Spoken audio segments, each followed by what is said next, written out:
Bueno,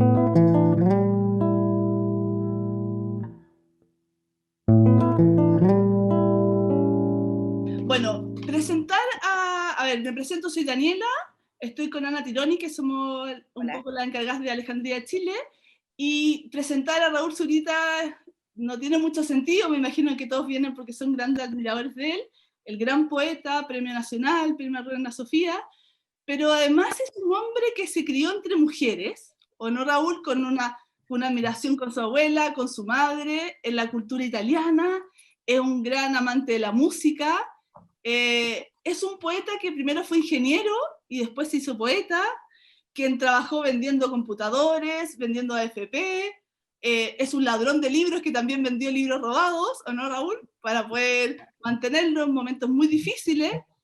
Sí, exacto, sí. No estoy diciendo ninguna infidencia, ¿no es cierto, Raúl?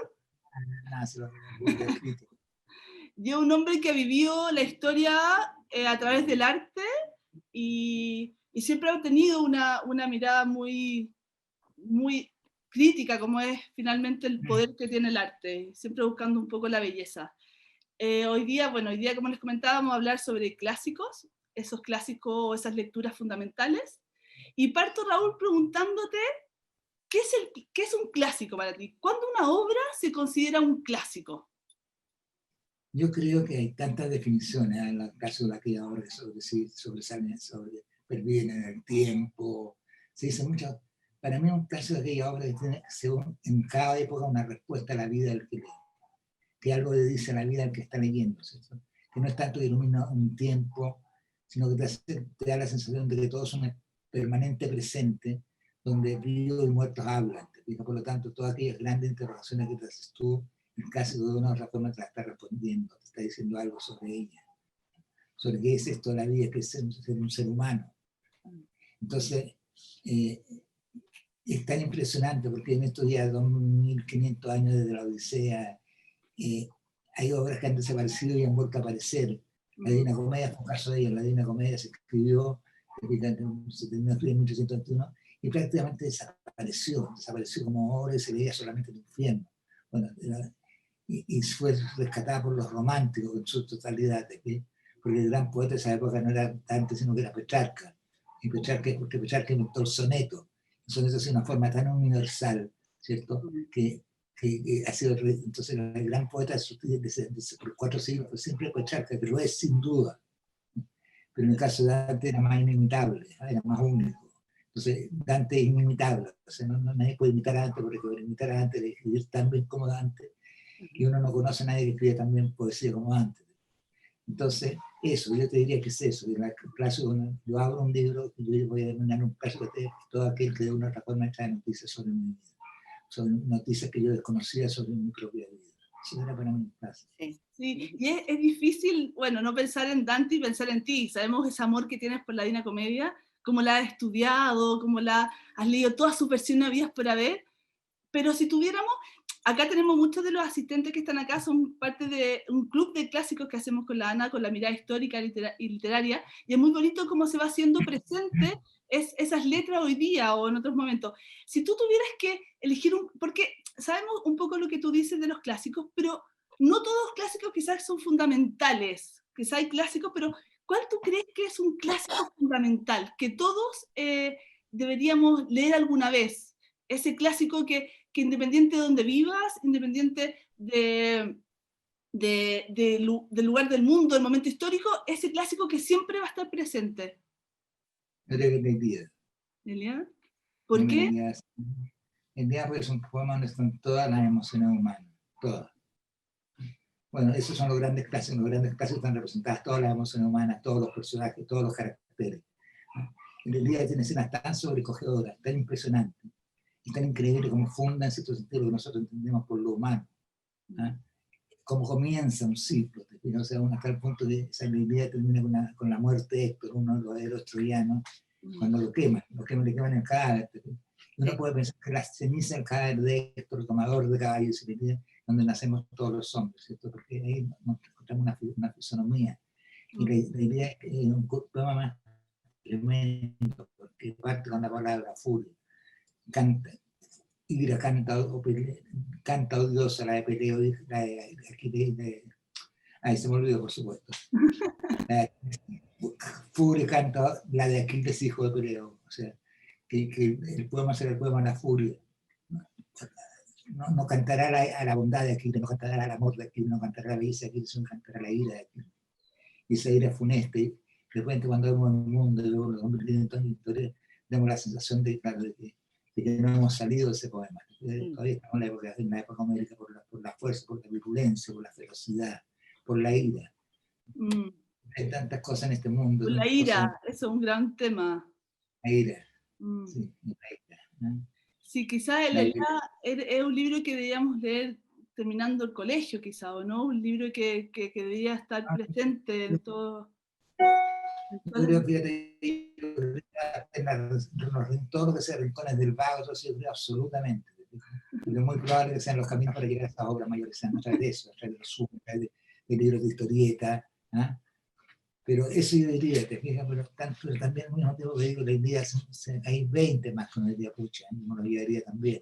¿No? Una de ellas la Divina Comedia, otros son los Sonetos de Shakespeare, otro es la Odisea, que también es un libro increíble. El mismo Homero, la misma Homero, porque se puede ser una mujer perfectamente bien. Sí, tu tendencia a lo poético, Raúl, porque tu referencia son siempre esa poesía que está en la obra. Bueno, fue el primer género, la poesía fue el primer género. Fue el primer género. Y la poesía... El primer género más antiguo. Es más auténtico, porque tú no puedes falsificar, es muy difícil falsificar una idea porque tiene un metro, una métrica. Entonces, si tú falsificas la métrica, o la agregas o le sacas cosas, se nota, porque la métrica es una cosa como una estructura como rigurosa. Entonces, simplemente cuando quieren ver la veracidad de los textos antiguos, es mucho más fácil corroborarlo. Están escritos en versos, están escritos en prosa. La prosa, tú puedes meter cosas y no se nota. O sacar cosas y no se nota. La poesía es mucho más difícil, se nota.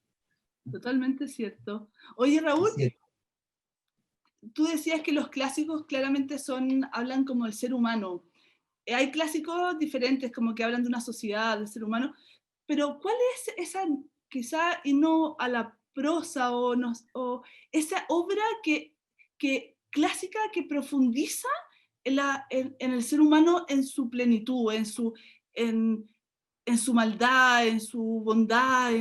¿Cuál es ese clásico que tú crees que habla de lo que somos como seres humanos? Uno es Shakespeare, Macbeth, Lear, creo que absolutamente eso. Y otro en ese terreno, la Violeta Parra, aunque no lo crean. Y el Martillo de la Violeta Parra. La Violeta Parra toca todas las emociones, todos los sentimientos, de la inocencia más increíble hasta la maldad más pérfida. La destrucción y el amor, el gracia de la vida junto al Martillo del alto cielo. Claro. La letra de Violeta Parra es una cosa increíble, es una alucinante. Y yo siempre he dicho que ella es como nuestro Shakespeare, ¿no? Están todas las emociones tocadas, todas se hacen presentes y con una naturalidad, como si lo hiciera sin ningún esfuerzo. Exactamente. Una cosa muy impresionante, muy impresionante. Sí, qué lindo que hables de la Violeta. No se me había ocurrido pensar la Violeta como un clásico, pero sin duda es alguien que está siempre presente en nuestras mentes, que está siempre ahí diciéndonos algo sobre nosotros. Es muy cierto. Y también hay algo de Dostoyevsky, ¿no? Los hermanos Karamazov tienen también esa fuerza. Alucinando, los hermanos Karamazov, sobre todo. Eso es un universo. De nuevo la fuerza de la humanidad desnuda, como te digo, esos personajes son tan increíbles, ¿cierto? Esos personajes, esa multitud de personajes, esa multitud de caracteres, de fisonomía, de rasgos. Y ahora al mismo tiempo que te ponen todos esos libros así, te hacen ver una cosa muy impresionante, que por muchos personajes que tengan una obra literaria, por muchos que sean, por distintos que sean los puntos de vista, por cualquiera que sea la estructura narrativa, siempre un libro, siempre un monólogo, un hombre que se habla a sí mismo a través de ese libro, que se está hablando siempre a sí mismo a través de los personajes. Dostoyevsky habla consigo mismo a través de sus libros. Siempre es un monólogo. Por un lado es increíble, por otro lado angustiante. ¿Sí? Y ese un poema puede tener a un solo personaje. Y un poeta maravilloso italiano, se llama Ungaretti, siempre es uno solo, Cavafi, son siempre un solo personaje. Hay un poema de Ungaretti que son tan bellos, ¿cierto? O sea, el poema de otro italiano se llama Quasimodo, cada uno está solo sobre el corazón de la tierra, suspendido en un rayo de sol y de pronto anochece. Miren, nada más. Ay, Y termina ahí. Cada uno está solo sobre el corazón de la tierra, suspendido en un rayo de sol y de pronto anochece. Es de súbito ser, se apagó. No queda nada. Eso es tan solitario como Dostoyevski, para decir lo mismo, emplea millones de personajes. 100 años de soledad y Cavafy, que otro poeta que habla siempre de una sola persona, que habla de ser, igual es lo mismo, siempre muchedumbre, solitaria y solitaria muchedumbre, es una gran poesía de los grandes poetas. ay, qué belleza. Ay, que nos falta por leer, Raúl.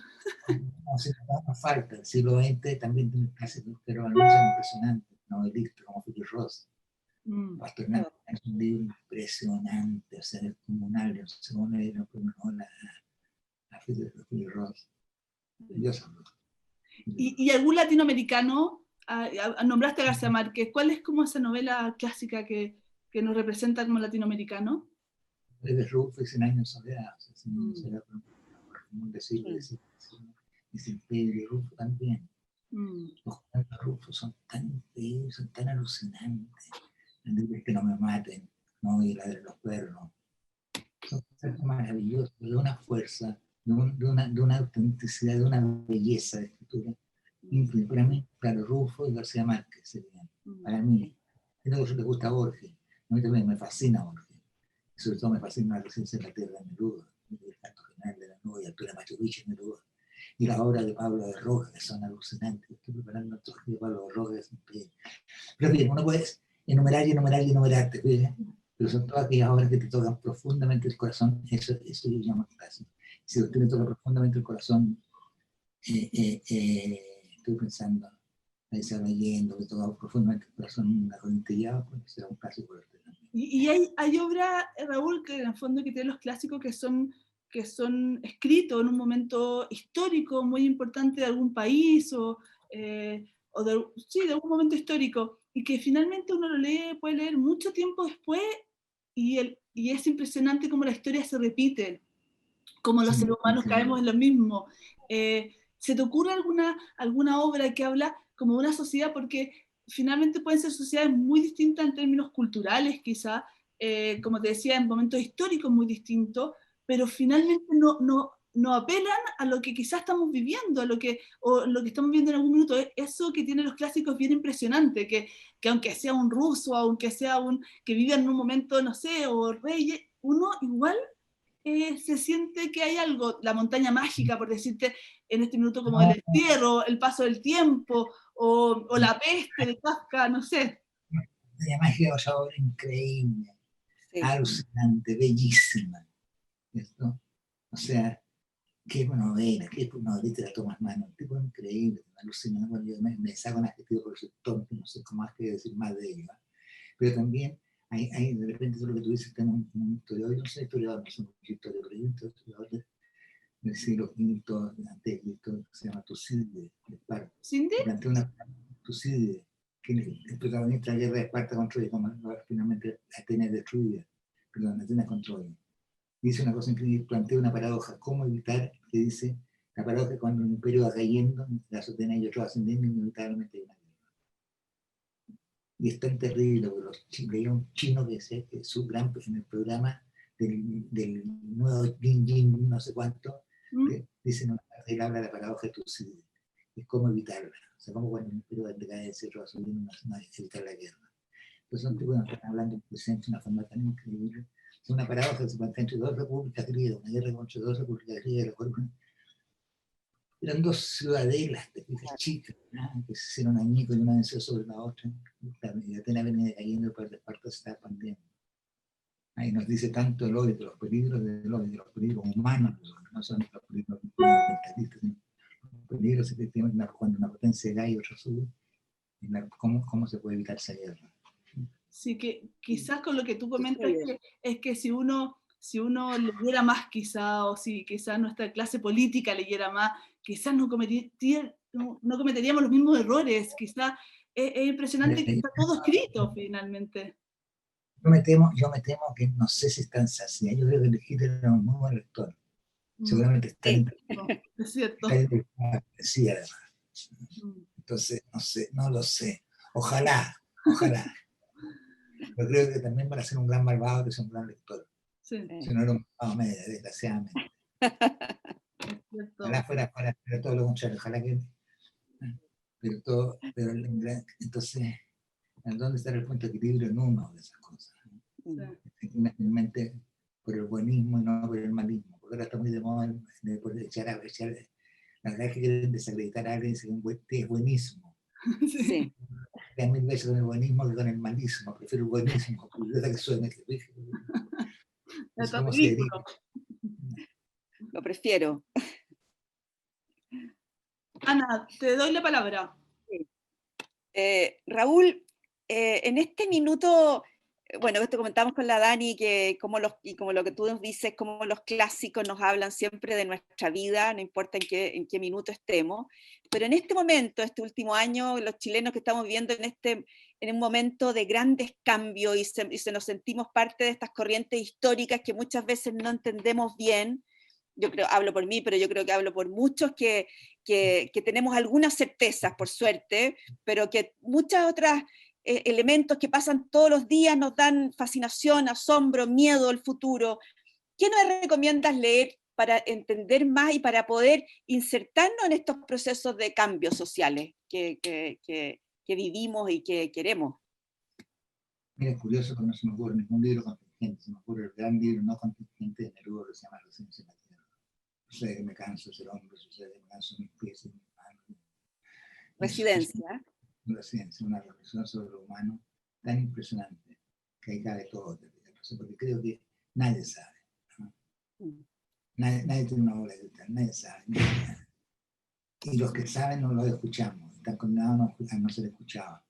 Creo que precisamente los poetas son algo así. Los poetas probablemente lo saben todo porque hablan por el inconsciente y la lengua sabe mucho más que nosotros. Y el español sabe mucho más que nosotros que nosotros de él. Entonces, es como esto, es como. Entonces, yo creo que nada a mí hoy día me puede interesar más que leer La Residencia en la Tierra de Neruda ni de alguna forma Pablo de Roca respecto a Chile. Pues son poemas que en el caso de Neruda reflejan un estado de ánimo, una situación también cambiante, distinta por supuesto, estaba solo, estaba en Alemania, en la Indonesia, mientras el mundo se desgarrancha, la serie recién desgarraba una guerra y entra en la otra. Entonces también un mundo de cambios terribles, grandes dudas y grandes certezas. Entonces, de pronto estos poemas que reflejan más bien la situación de un hombre frente a eso, frente a este mundo terrible, este mundo un poco que se destruye, este mundo que no sabe bien para dónde va. Creo que hay poemas claves, uno de ellos creo que es Residencia en la Tierra, después también se forma Bobina Ramos, que me canso ese hombre. Yo he leído ahora estos últimos tiempos con bastante frenesí a Pablo de Roca, y ha sido, para mí es otra cosa impresionante, un poema que se llama El canto del macho anciano. Es tan increíble, es tan de un hombre derrotado, asume su derrota, asume su fracaso como ser humano, un tipo que se le mataron los hijos, que se le murieron dos, se suicidaron dos hijos, es una vida tremenda, increíble.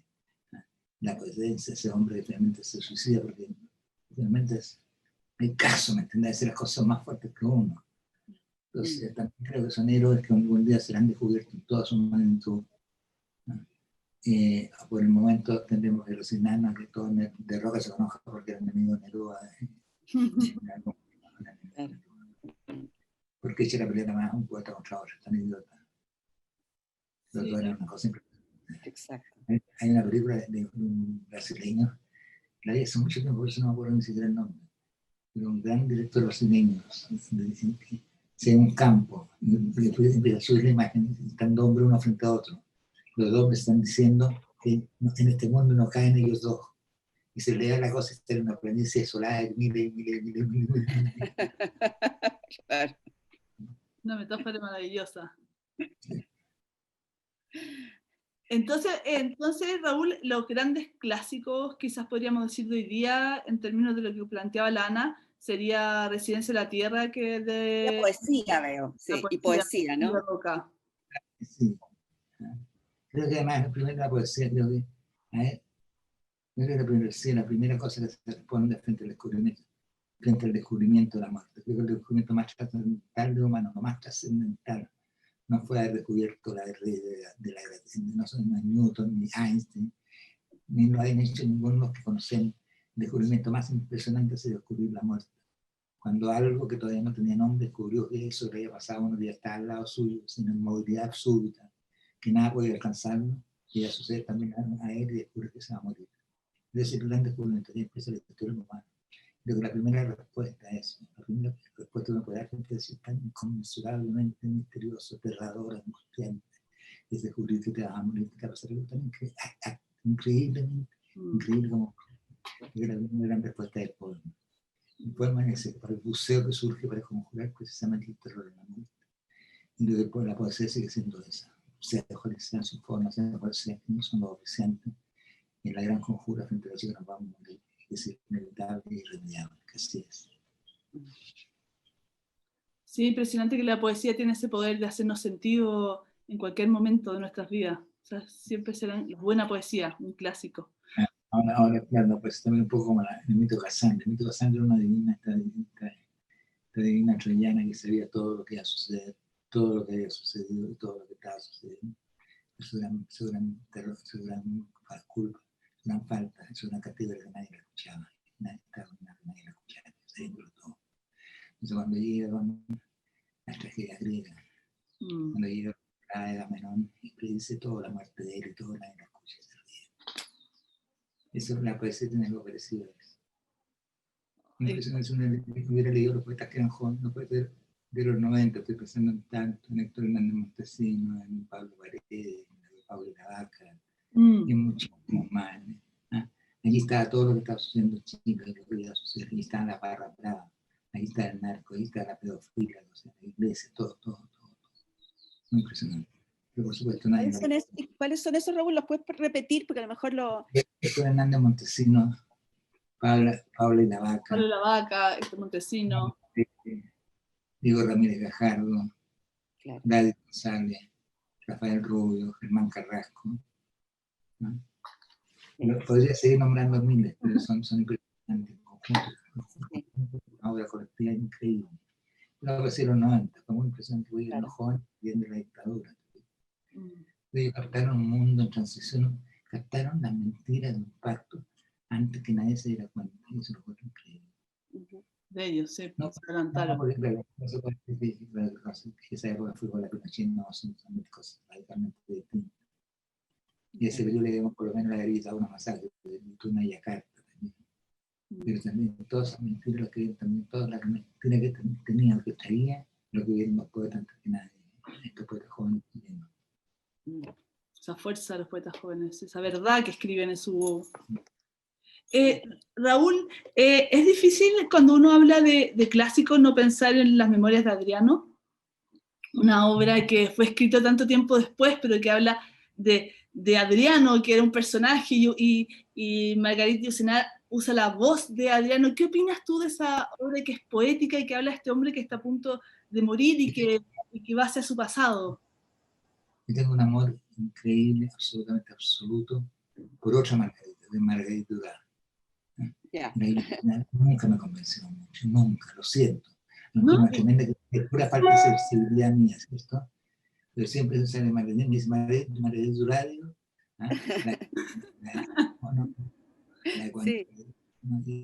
me dicen era una gran escritora del siglo XX. A mí me fascina, me alucina la plaza, el amante, cómo escribí esa mujer. Pero el amante es maravilloso. No me gusta mucho, bueno, tampoco soy un gran fanático de Borges, aunque me maten. No es que no me gusta, yo respeto infinitamente, pero no, yo creo que falta sensibilidad mía, ¿no? Y punto, se acabó, te fijas.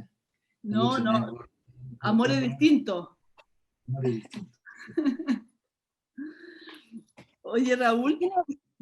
Raúl, entonces, ¿qué novela, además de La montaña mágica, qué novela la consideras un clásico? Bueno, considero un clásico 100 años de soledad. Sí.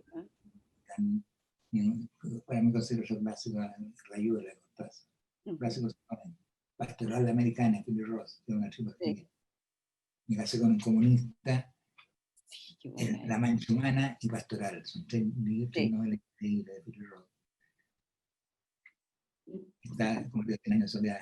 Está Pamuk, es otro turco que un libro se llama La Vida Nueva, tal cual, La Vida Sí, Nueva, sí. es maravilloso. Maravilloso, sí. Son clásicos, fue de Thomas Mann, fue de esos grandes, la primera mitad del siglo XX. Están también estos otros, ¿no? Sí. ¿Y qué opinas de la Biblia? ¿De quién? La La Biblia Biblia. es el libro. La Biblia es el libro, los libros más alucinantes que se ha escrito jamás en la vida. No porque hable el comienzo y el fin del mundo, sino que habla del nacimiento de un simple ser humano que somos cada uno de nosotros. Todos nosotros naceremos, nos tocará sufrir, seremos crucificados, volveremos a renacer, finalmente moriremos, definitivamente mirando a lo que alcanzaremos a mirar, en la tierra prometida. Relata, no es arcos de 1000, 20.000 años. Mi vida es tan parecida a eso, la vida de usted, la vida mía. Siempre nos pasamos en las mismas cosas. La vida es un libro tan increíble, está escrito por miles de personajes, tiene miles de entradas, miles de personas que han relatado los mismos. Es el libro que hubiera querido escribir yo. No sé si la Biblia es un libro sagrado, pero es de parte sagrada, absolutamente. Sí. Pero en el fondo es un libro que independiente de que uno no comparta la creencia religiosa católica, es un libro que hay que leer. Sí, hay que leer absolutamente. Hay que leerlo, pues es increíble. También, Dios mío, hay otro libro también, algunas cosas difíciles, el Mahabharata hindú, también es una cosa increíble. El Mahabharata nunca ha sido traducido entero al castellano, también tiene traducción en inglés, es demasiado extenso. 8 veces el día con la Biblia sea una historia de cada cosa. Y uno se cuenta del hinduismo como la religión bastante más antigua del cristianismo, también tienen cosas impresionantes. Y esto parece que toda la religión tuvieran en común. No soy un experto para hablando porque tengo hoja, pero todo me maravilla que todo tiene como un elemento, que es la compasión. Entonces uno cuando ve el terrorismo y todas estas cosas, el terrorismo cristiano, el terrorismo judío, el terrorismo, todo el terrorismo que hay, bueno, ¿dónde quedó la compasión? Todos los libros hablaban de eso, la compasión, de la piedad. Que en este libro de pecados que lance la primera piedra. Es una frase universal, es una frase de una profundidad. La hemos escuchado tantas veces, pero no nos damos cuenta. ¿Sí? O Padre, ¿por qué me has abandonado? Cualquier que me demuestre en la tierra, pero alguna vez en su vida no había dicho Padre, ¿por qué me has abandonado? No sé, es el más miserable y el más despojado en este valle de lágrimas. Entonces, son los clásicos, hablamos de los clásicos, la Biblia, el Mahabharata, seguramente el Corán, que no lo conozco constantemente, pero son libros que contienen una sabiduría, una historia, unas cosas tan... Y allí está la ira del Antiguo Testamento. Hija de Jerusalén, que serás destruida, dichosa en que haga los males que a nosotros nos hiciste, bienaventurada que no agarra a tus pequeños y los haga pedazos contra las piedras. O sea, tremendo. Tenemos ser humano en estado de emociones modernas. Yo cada vez me estoy transformando más en un viejito que solamente lee la Biblia, los Evangelios y el Manifiesto Comunista. El Manifiesto Comunista. Son tus dos libros de cabecera hoy día, la Biblia y el Manifiesto Comunista. Oye, Raúl, y yo intuyo que los niños, ¿cómo vincular a los niños con los clásicos que, como tú dices, yo creo que también encuentran ahí lo que también les importa y les perturba y les todo, porque los niños tienen las mismas, con otras herramientas, pero tienen las mismas inquietudes y la necesidad de trascendencia que tenemos todos. Pero, ¿cómo acercar a los niños a los clásicos? ¿Y a qué clásicos? ¿Con cuáles partirías tú? Mira, no sé, pero sé que cosas están yendo para mí son increíbles. No sé, por una cosa tremenda, mi hijastra está sacando un magíster en Finlandia, no, en Dinamarca. Yeah. Estas cosas de lectura juvenil, de fomento de lectura. Y las cosas que me cuentan, las cosas que me muestran que están haciendo son impresionantes. Yo creo que los clásicos hay que presentarlos como lo que son. Hay una cosa que me gustó mucho, y se la de una poeta muy amiga, nos mostró una vez en una discusión, un conversatorio, nos mostró que ella como los clásicos ilustrados, bellísimos, que ella hacía. Que eran los griegos ilustrados, están también los cuentos. Yo creo que no son mucho las historias, yo creo que son las que van cambiando, son las formas. Claro. Los temas fundamentales no son muchos, son el amor, la muerte, la soledad, no son muchos temas. Las formas cambian permanentemente. O sea, los niños de hoy, ¿cuál será? Me gustaría saberlo, pero no soy un experto. Sé que mi mujer hace una cosa muy increíble con sus hijos que son muy lectores, Y ella le decía, mira, si se portan bien, van a poder leer todo media hora antes de dormirse. Si no cae un premio, se dice que voy a leer, esa es la forma de hacerlo leer. Maravilla. Si se portan bien, nunca te crees toda la cosa contraria. Todo lo contrario. Entonces, todo lo contrario, si se portan bien, te van a tener permiso de leer media hora antes de dormirse. Qué bonito eso. Oye, Raúl, hay de las cosas que tenemos como, hoy día nos presentamos una nueva constitución y todo eso, y hay cosas que nos cuesta entender, o le cuesta entender quizá a una clase política. Uno, bueno, tenemos el tema de la pobreza, del hambre, de la desigualdad, y por otro lado es el tema de los pueblos originarios, su relación con la tierra, con su origen, por qué para ellos es tan importante. Tenemos el tema de los mapuches. Hay clásicos que nos ayudan a entender la cosmovisión de los pueblos originarios, entender su arraigo con la tierra como para poder entender lo que buscan, lo que quieren y cómo hacer parte de nosotros esa lucha que de repente no la compartimos, pero quizás no la entendemos del todo porque no tenemos esa relación como con la tierra que tienen ellos. Pero a mí me impresiona tanto el mapuche, gente de la tierra, pues no significa concretamente eso. O sea, nosotros hombres, la palabra hombres o mujeres, ¿qué relación tiene con la tierra? No sé, seguramente la tuvo, pero se ha perdido. Los pueblos se denominan mapuche, son gente de la tierra, o sea que la tierra tiene un valor tan primordial como vivir para todos. A eso me dice que líder, como que yo recomiendo para los chilenos. ¿Qué recomiendo? No te entendí. Recado confidencial a los chilenos, de Licura Chihuahua. Recado confidencial de Licura.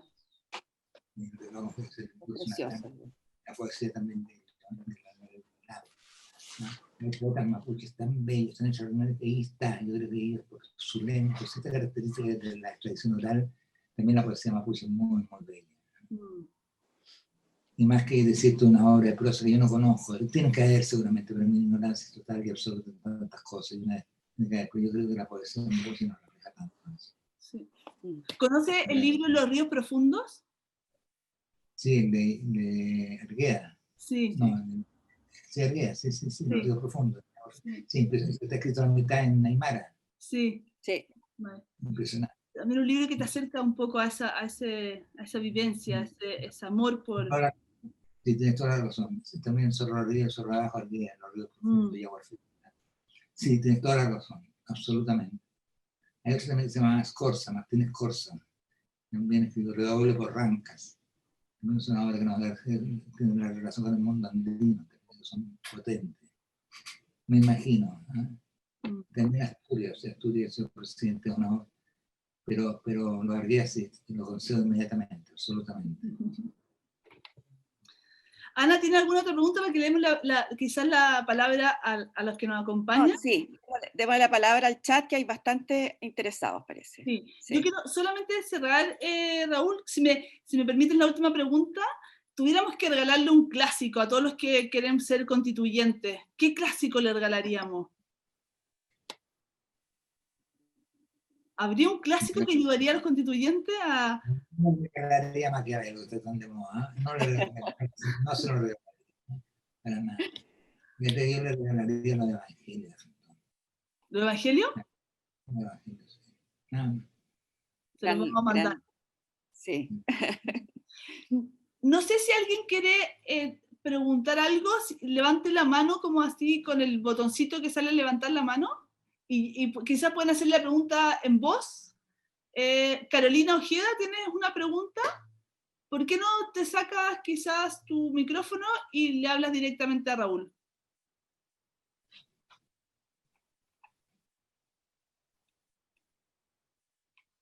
¿No está? ¿No está por ahí? Parece que no. Bueno, si no, la Carolina comenta, los clásicos infantiles ayudan a los niños a entenderse y reconocerse, antes que todo. No, era un comentario, no tiene pregunta. Entonces, en ese sentido, ella dice que es importante leer las distintas versiones de los clásicos, ya sea la recopilación de Perrault, de Grimm, Anderson. De repente se confunde una cosa y otra tan horrible, ¿cierto? Que confundir a los niños con tontos. Sí, exactamente. Un adulto, ¿no? Su exigencia intelectual, los niños le vienen con pamplinas, sale. Exactamente. Hay muchas cosas mucho más que tú. Sí. Entonces, yo no soporto esas simplificaciones con una cierta torpeza intelectual. Lógico, un niño, sobre todo ahora, no se puede hablar de la Ilíada, tiene 14.000 versos. ¿Ah? O sea, es evidente, ¿no? Pero también todos los superhéroes entienden que todos los superhéroes vienen de ahí, vienen de la era de la Ilíada, ¿no? Claro. Eso es bonito, sí. Finalmente todos los superhéroes vienen de ahí. Hacer estas conexiones, como que a veces se nos olvida. No olvídate, ¿sí? Tenía un niño que yo quería mucho, era un chico que era un sobrino mío, con el que yo le peleábamos, hacíamos guerra, y él me tiraba a todos los superhéroes. Y yo peleaba con todos los héroes griegos, todos los héroes griegos. ¿Quién ganaba? Venga, ¿no? Ella se ganaba. Amner Turco, en ese caso, lo escucha, me acuerdo también de eso. Es buena guerra esa haber sido entre los superhéroes y los héroes griegos. Bonito. ¿Alguien tiene alguna pregunta o nosotros seguimos? Porque con la Ana podríamos conversar eternamente con Raúl. También tiene su tiempo acotado. No sé si alguno tiene algo que preguntar o decir o comentarle.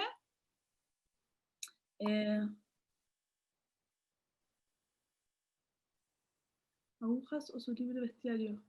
El cuento, el guarda aguja. Ah, acá recomienda para niños el cuento El guarda. Sí, es cierto, de Juan José Arreola. Sí. Un gran cuento, sin duda.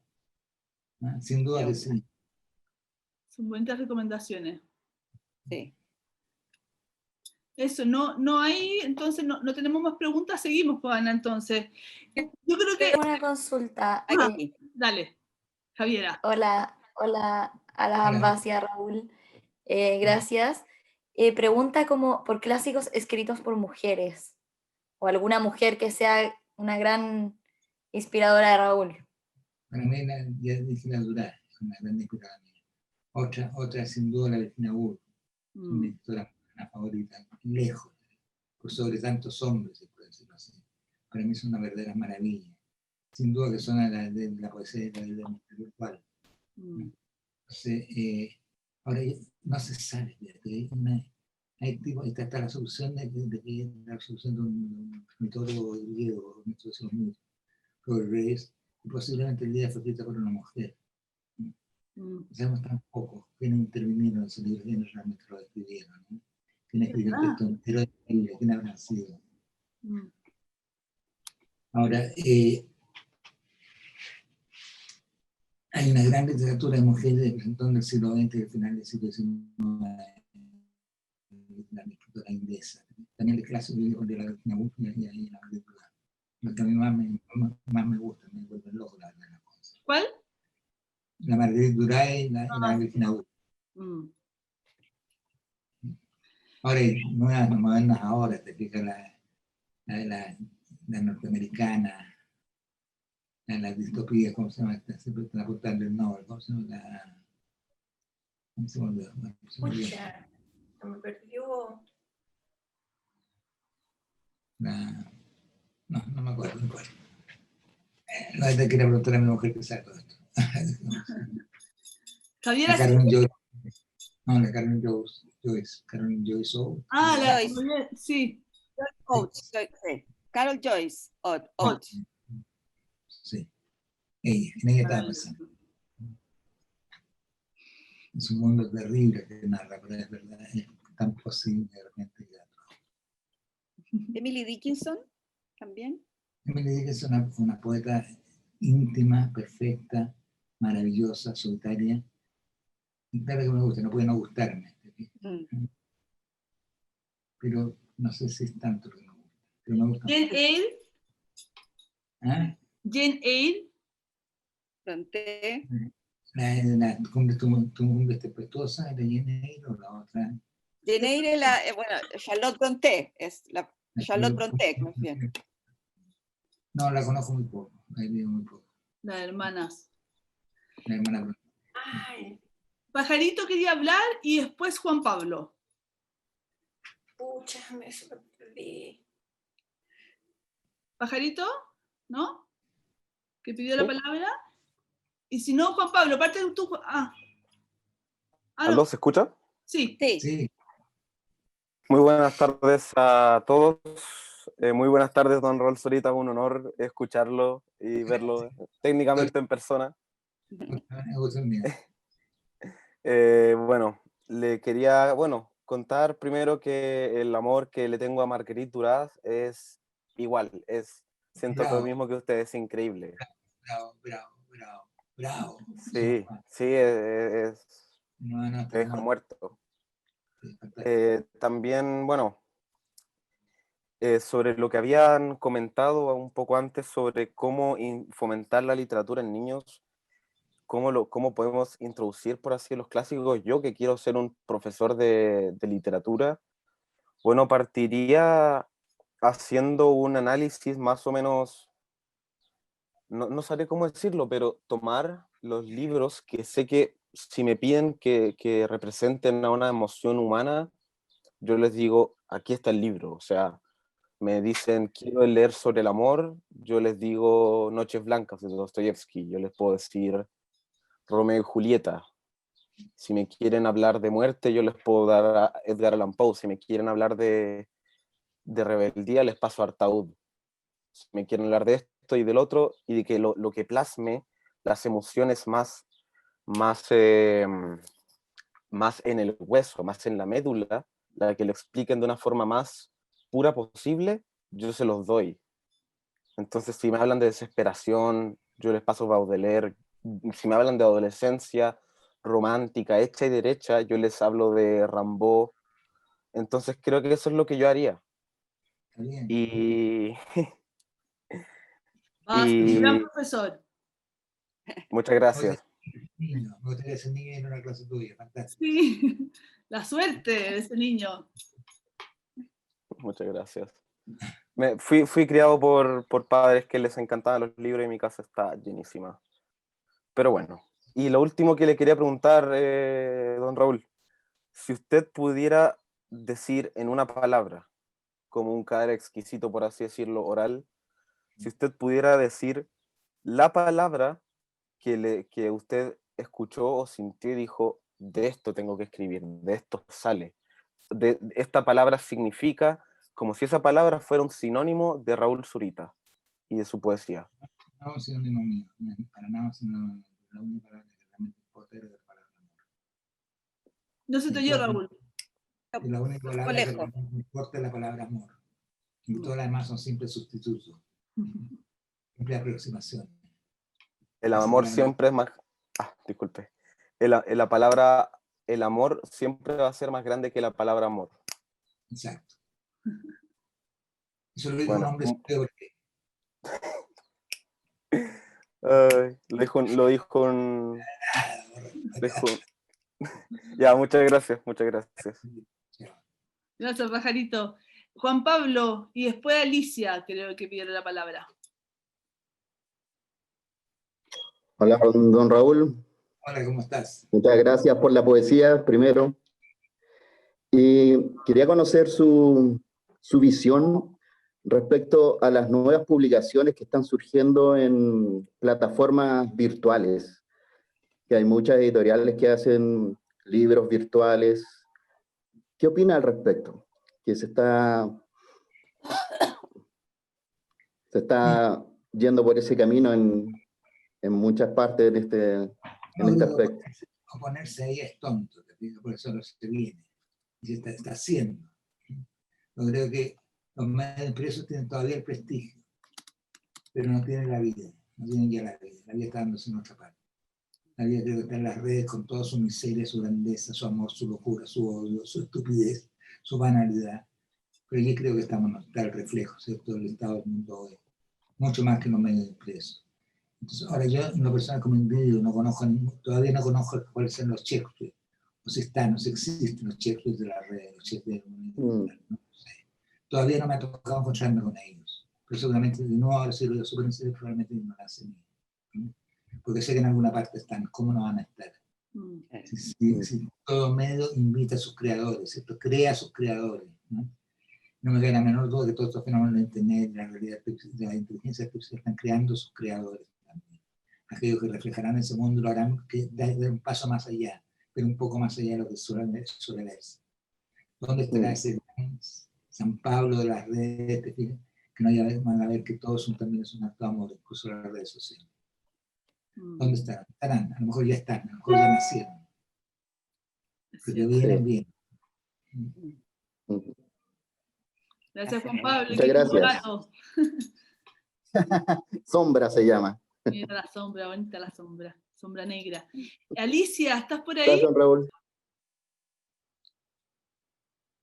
Primero, quería saludar a Raúl. Hola, Raúl. Me gusto verte. Hola, Alicia. Sí, yo también, un gusto enorme y oírte cada vez, una admiración profunda y una gran amistad. Raúl, no, es que yo siempre saco eso, que a mí lo que me marcó mucho cuando chica, por mi mamá colombiana, fueron los cuentos Calleja. Ya he hablado de ello, esa colección de cuentos Calleja, unos libritos de este porte que contenían todas las fábulas imaginadas y todo. No sé si tú los leíste. No. Por el lado colombiano está, fíjate, que era eso, porque Colombia tiene todo eso, esos grandes escritores, bueno, no eran escritores, no eran los cuentos Calleja, no eran colombianos, eran de España, pero allá... No, qué maravilla, una infancia se nutre de esas cosas, una cosa increíble, es muy bueno. Yo no lo recuerdo, yo recuerdo el Penica, recuerdo José Miguel, pero no, esa no la recuerdo. Sí. No, los cuentos Calleja son montones, son como 400.000 o algo, montones, unas colecciones maravillosas. Pero sobre todo te quería saludar, mandarte un abrazo bien grande. Muchas gracias, yo también. Y le pedimos entonces a la Alicia que mande los cuentos, pues, para que lo podamos leer, porque ninguno lo ha Es leído. que te pasó que si tú te metes en Google, yo le había contado a la Anita, te metes en Google, está toda la historia y toda esta maravilla que eran estos cuentos Calleja, que eran unas colecciones impresionantes, era una joyita tener esa caja llena de libros. Vamos a Así buscarlo, que... cuando mandemos el mail que le mandaremos a todos con los datos que ha mandado Raúl, mandaremos también este dato de la Alicia y de todo lo que han comentado. Raúl, hay una pregunta de Juan Pablo que no tiene el micrófono malo y dice que él tiene 22 años y no quiere dejar nunca la poesía y quiere soltar la pluma. ¿Qué libro le recomiendas como un clásico poético que tendría que leer si quiere ser poeta? ¿Quieres, como me dijiste, soltar la pluma? Soltar la pluma, dice. Bueno, para soltar la pluma creo que nada mejor que leer un chileno que se llama Gonzalo Rojas. Gonzalo Rojas tiene todas las formas estilísticas, todo. Él suelta la pluma. Sabe combinar los cotidianos con los sacros. Impresionante. La miseria del hombre. Gonzalo Rojas, entonces, Juan Pablo. No me voy ni siquiera tan lejos, te fijas, o sea, alguien que estuvo hasta hace poco, digo, que moró entre nosotros hace no mucho, que fue un verdadero maestro, y que en ese sentido soltar la pluma, si uno quiere ver la libertad de escribir, es leer los plumas de Gonzalo Rojas. Ahora, después está Vallejo, después está el mundo entero también. Pero para soltar la pluma estrictamente, no estrictamente, mucho más que soltar la pluma. Pero para eso yo recomiendo ver a Gonzalo Rojas. Yo no sé si hay más preguntas. Yo quisiera, no sé, que me avisen, levanten la mano, es la última oportunidad. Si no, vamos a ir cerrando con Raúl, porque la verdad que ha tenido un día intenso y... Nos va a leer algo. Sí. Nos va a leer algo. Pero sí, Raúl, a ver si es difícil pensar en ti y no pensar en la Divina Comedia. Bueno, por tu abuela, que por lo que entendíamos te la recitaba cuando eras chico, y quizás no como algo intelectual, sino más que todo como un tema de la cultura, de no olvidar sus raíces. Sí. ¿Por qué crees tú que la Divina Comedia es un clásico? Bueno, creo que la Divina Comedia es el poema posiblemente más perfecto, jamás escrito. Sin duda, el con mayor vuelo, ¿me entiendes? Ni la Ilíada ni la Odisea con toda su fuerza igualan en capacidad imaginativa, es un prodigio. La Divina Comedia es un prodigio, un tipo se le ocurre cruzar por el infierno, el purgatorio y el cielo. Esa travesía ya es una cosa tan... El mismo hecho ya lo pensaba, me parece increíble. Entonces, además de una perfección, de una grandeza, de una concreción también. Y partamos por el infierno, no es necesario que veamos al tiro del purgatorio y el paraíso, también son bellísimos, pero de otra manera. Pero el infierno quien empieza a leerlo no lo puede soltar, porque como está leyendo una gran novela al mismo tiempo. Quiero decir, hay traducciones en prosa que son bastante decentes. mejores que las traducciones en verso. Las traducciones en verso en general suelen ser mucho más forzadas. Las traducciones prosas se pierde, por supuesto, la música y el idioma, que es otra parte de la Divina Comedia, bellísimo. Pero sí, por lo menos te da el sentido del argumento, y eso no es menor, es una cosa bastante importante. Entonces, la Divina Comedia es un poema grandioso. Uno tiene la sensación de que incluso nosotros en Occidente, los que tenemos la herida occidental de una u otra forma, trabajamos en nuestra mente, tan estructurados a tres cosas, porque es el infernal, lo paradisíaco y el purgatorio. Creo que el purgatorio es la parte de nuestra vida. De repente está lo paradisíaco, y desgraciadamente de repente, tal vez con más perduración está el infernal. Sí, eso es importante lo que dice, que recomienda que leerlo en prosa, porque de repente uno le tiene un poco miedo a los clásicos, porque cree que son enormes, y la gran riqueza o belleza que tienen los clásicos es que no son tan complejos de leer, son muy profundos, tienen varias capas, pero creo que no hay que tenerle susto. Uno de repente tiene susto a Dostoyevsky o le tiene susto a Dante, y no hay que tenerle susto, porque finalmente no hablan de nosotros mismos. Sí, y además que, como te digo, lo ideal para quienes en leerlo en su lengua, por todas las cosas de su sentido, como resonancia en la belleza en la lengua, ante una cosa prodigiosa. Pero si no puede hacerlo, es bien de todas maneras la versión en prosa, de un Ángel Chiclana, por ejemplo, son cosas increíbles, de todas maneras una maravilla, una experiencia increíble. ¿No? Y ahora los clásicos son precisamente eso, generalmente. Son las cosas más profundas, son superficies mansas, pero sin fondo. No hay dificultad aparentemente en el Dostoyevsky. Ninguna.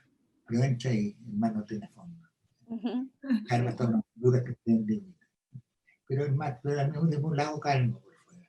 Claro. Raúl, ¿podemos hacerte, es que hay una pregunta más de Andrés? ¿Que te quiere hacer una pregunta? Bueno. Bueno, Andrés. Sí, claro. Bien, ¿se me escucha? Sí. Perfecto, buenas tardes. Raúl, primero manifestarle mi gran admiración por usted y agradecerle no solo por estar acá, sino por la obra que nos ha ofrecido. Puedo decir que verdaderamente me ha salvado la vida varias veces, sin temor a exagerar. ¿De dónde eres? Una pregunta. Sí. ¿Cómo? ¿De dónde eres? Soy colombiano, vivo en Buenos Aires. Los colombianos hablan tan bonito, es impresionante escucharte hablar. Es impresionante, bellísimo. Te agradezco.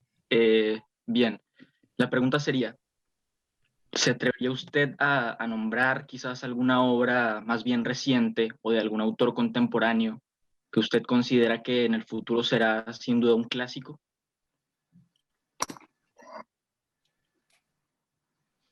Difícil pregunta. Es muy difícil, pero sí los hay. Yo creo que es posible que, bueno, yo creo que Bolaño es un clásico, de partida. Los más jóvenes, y sí los hay. Los poetas que he nombrado, creo que van a ser clásicos futuros. Si no lo están siendo ya. Creo que poemas de Héctor Hernández, sino que son clásicos. Y un poeta más joven aún, que se llama Eugenio Castillo, que ha publicado 2 libros, también son extraordinarios. Y que en este momento no se conocen mucho, pero se deberían llegar a conocer en toda la magnitud, porque son absolutamente extraordinarios. Uno se llama, por si te encuentras con el Tachar, donde dice Beatriz. Si es un clásico futuro, no me cae ninguna duda. Y así se lo he dicho en la portada, en cada parte donde podía decirlo. Igual que cosa de Héctor Hernández, poema de Rafael Rubio. Creo que va por ahí. También hay un libro que me han gustado mucho, no sé si eran clásicos o no, porque me han gustado mucho. Me gustó mucho el último libro de Zambra, el poeta chileno, me encantó. Era una frescura preciosa. Eso, no mucho más. Lo que puedo decir yo. Bueno, muchas gracias. Gracias a ti. ¿El que está viendo Juan Pablo ya habló o es otro Juan Pablo? Eso y la otra persona que había pedido... otro Juan Pablo. Sí, soy Juan Pablo, curiosamente me llamo igual. Un saludo al maestro Zurita. Respeto mucho la manera en que escribe. Y a propósito que usted mencionaba Bolaño, que en los últimos años ha agarrado una fuerza como clásico, yo siempre me he preguntado qué opina usted, por ejemplo, de un personaje polémico de Roberto Bolaño que aparece en la literatura nazi en América y luego en Estrella Distante, que es un poeta, ¿no es cierto?, nazi, ¿no es cierto?, que escribe poemas del cielo como una especie de antítesis del personaje Zurita. En este caso son poemas con humo negro, ¿no es cierto?, y que predican un mensaje completamente distinto. Probablemente no soy un personaje, es muy difícil compararme con los personajes de novela, porque no soy un personaje, lo siento, me gustaría serlo, no lo soy. No, Ahora, claro que no. no ahora, Bolaño me gusta mucho, pero Bolaño no tenía ni idea cómo se escribe Poema del Cielo. Bien, no había podido jamás escribir Poema del Cielo como se escribe, que lo hace, jamás. Se habían necesitado 5 días. Con uno solo se muere de vértigo. Ni un astronauta podría haber escrito esos poemas largos en el cielo con humo negro. Entonces, por eso a mí ahí hay una descalificación básica. Si vamos a hacer cosas, tiene que saberse cómo se hacen.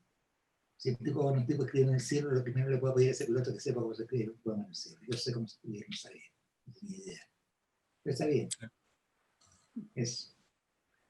Y para cerrar, Sí, a mí siempre me había llamado la atención pensar o sea, conocer su opinión al respecto. Es un tipo que admiro mucho, pero no tenía idea cómo escribir el poema en el cielo. Vale. gracias Juan Pablo. Gaby, si no me equivoco, la Gaby para cerrar había pedido la palabra. Gaby, dime si estamos lo cierto, si no para allá llevamos un buen rato. Eso, Gaby. Era solo saludar, por eso puse en el chat que hace 17 años Raúl Zurita me entregó un premio de poesía cuando era adolescente, en Calama. Y el concurso se llamaba Residencia en la Tierra. Así que un honor. Me acuerdo absolutamente. No era tan joven, era bastante viejo, por ahí ya tendría como 44, 45 años, 50 años, no. Tengo 34. Cuando trabajé en los 50 y tantos. Nunca tan joven. Yo, en mi caso. Un gusto. Un gusto para mí, un abrazo. Gaby, ¿sigue escribiendo? Eso lo quería preguntar.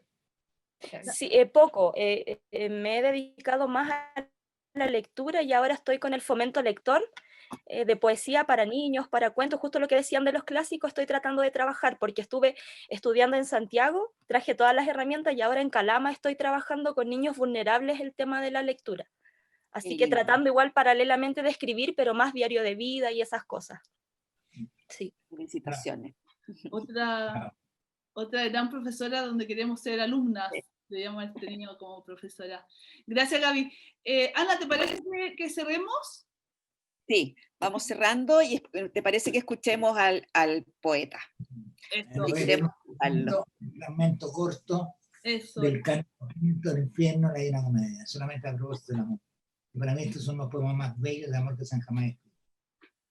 Es en el infierno, hay un círculo que está todo empujado por el viento. No pueden, corren empujados por el viento, están empujados por el viento porque son todos esas sus pasiones.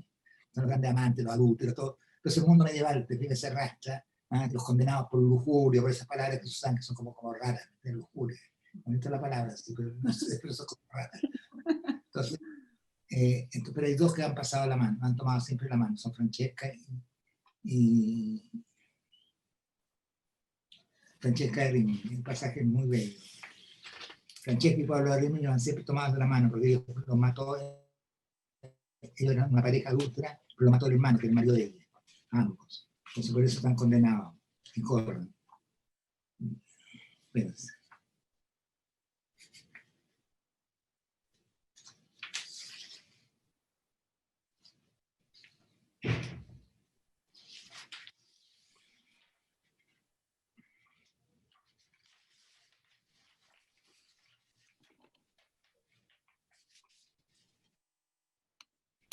Tres estrofas que para mí contienen todo.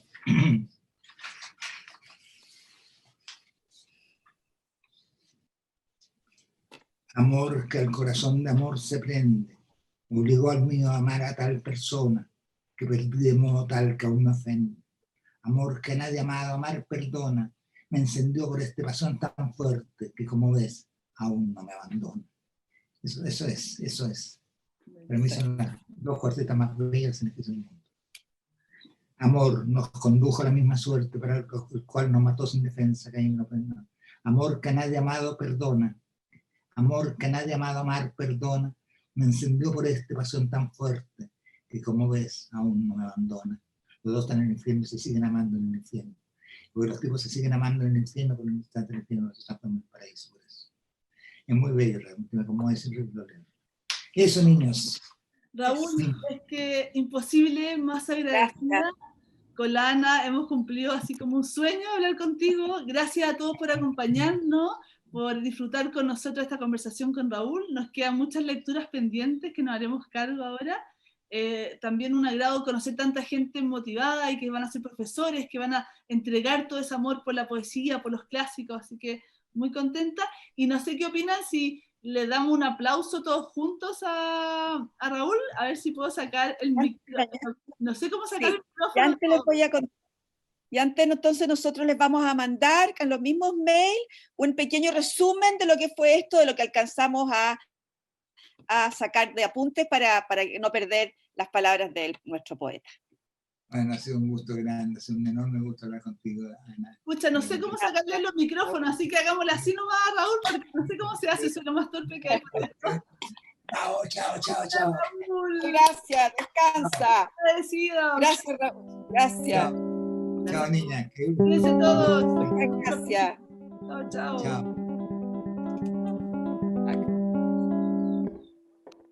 Chao.